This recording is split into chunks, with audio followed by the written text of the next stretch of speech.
The language owners, custodians, speakers are crucial and central to any language revival effort.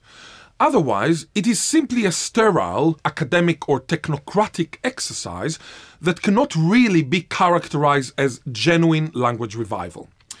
Some language revival movements may be entirely in-house, motivated and run by language owners, custodians or speakers themselves. This is more likely in languages at the stronger end of the spectrum, or where owners happen to have within their ranks trained linguists, teachers, curriculum specialists, language planners, IT experts, etc. That said, typically successful language revival results from collaboration between owners, custodians, speakers on the one hand, and linguists, teachers, IT specialists on the other hand. It often involves collaboration within schools, universities, government at various levels, philanthropic organizations, and sometimes even private enterprises and large corporations. Both the Miami people of Ohio in the United States and the Kaurna of Adelaide in South Australia have formal Memoranda of Understanding, MOUs, within Miami University, Ohio and the University of Adelaide, respectively. What do language owners, custodians and speakers have to offer? What do they stand to gain? Wherever the language is located in the spectrum of reclamation, revitalization and reinvigoration, it is the owners who have the direct connection with the language, culture, traditions and land. Their knowledge of the language, land and culture, and all that this entails, may be extensive, or it may be limited if they have been removed from it as a result of past policies and historical events. But they're still the ones with a connection. By virtue of this connection, they are the ones who have most to gain from language revival, through re-establishing connections with their ancestral lands, ancestral tongue, and way of life, which contributes to a sense of belonging, identity, self-worth, and well-being. The owners, custodians and speakers are essential in determining directions for the language movement and in shaping the language itself. It's just very simply, I want to be able to connect it with my grandparents. Yeah. I want to be able to speak to my grandma. Yeah. But without this language, I cannot connect with their lives. And I am from their blood. I have their blood. And I'm curious about their world. Wherever the language is located on the continuum, it is important to draw on the remaining knowledge and wisdom held by the owners and custodians and speakers.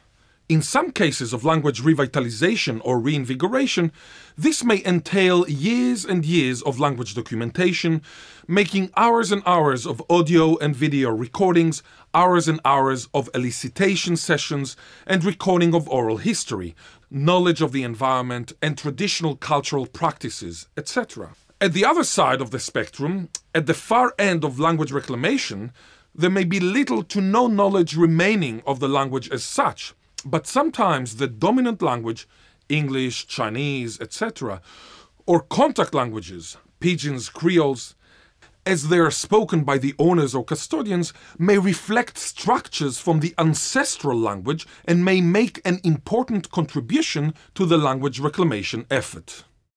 Speakers of Taiwanese indigenous languages, when it comes to expanding the lexicon, often turn to Japanese loanwords, as these are familiar in the minds of the elders.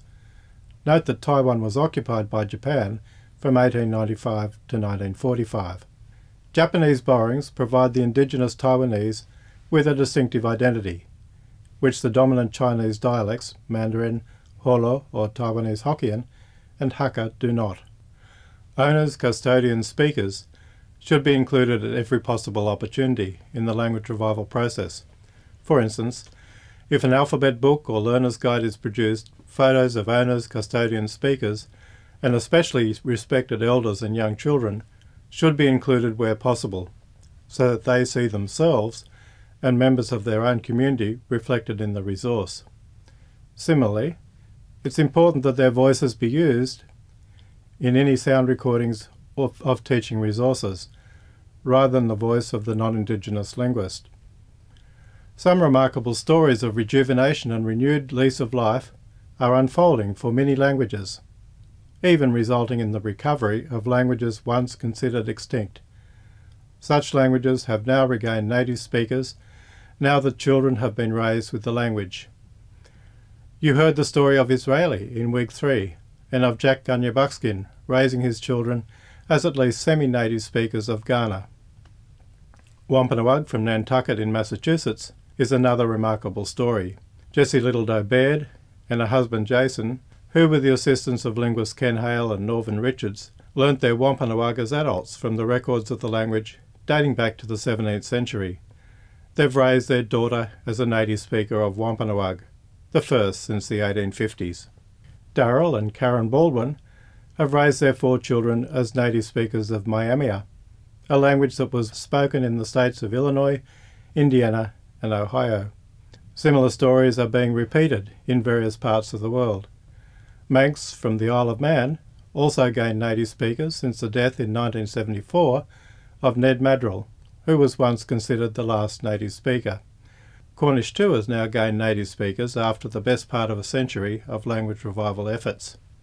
This serious engagement with highly endangered languages presented a serious challenge to the linguistic orthodoxy of the 20th century, which maintained that once intergenerational transmission had ceased, language revival was an impossible dream. The benefits of language revival for owners, custodians, speakers are immense.